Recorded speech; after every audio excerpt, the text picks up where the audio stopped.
Guys, আজকে আমরা দেখতে পাচ্ছেন পাহাড়ে আসছিলাম। আমাদের আশিক কম্পিউটারে যারা ট্রেনিং করছিল, আমরা পিকনিক করছিলাম।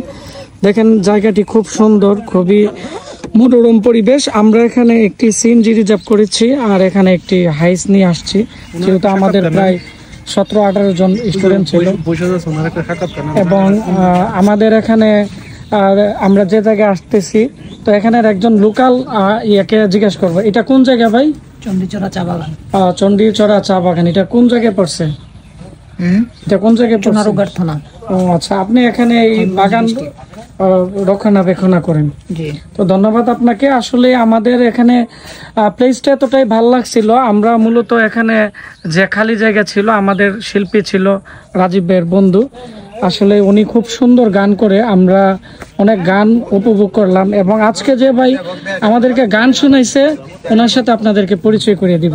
আসসালামু আলাইকুম ভাই, কেমন আছেন? জি, আসসালামু আলাইকুম। ওয়ালাইকুম আসসালাম। ভালো আছি, আপনি ভালো আছেন? জি আলহামদুলিল্লাহ ভালো আছি। আপনাকে অসংখ্য ধন্যবাদ, আজকে আমাদের কে এত সুন্দর একটি অনেকগুলো গান উপহার দিয়েছেন। তো আপনার নাম কি, আপনার বাসা কোথায়?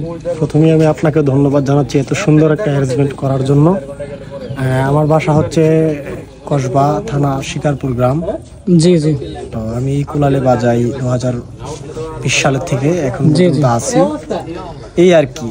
তো আপনি মানে গান কোথায় থেকে শিখছেন? আসলে খালি গলায় কিন্তু গান অনেকেই মানে ভালো গাইতে পারে না, বা অনেকে আছে মিউজিক ছাড়া গান বাজাইতে পারে না। আপনি তো নিজে আপনি গিটার দিয়ে গিটারও বাজান এবং গানও করেন, এবং আপনার গান আমরা রেকর্ড করেছি, খুবই আমাদের কাছে ভালো লাগছে। আপনি কিভাবে এত মানে এই প্রতিভা অর্জন করেছেন?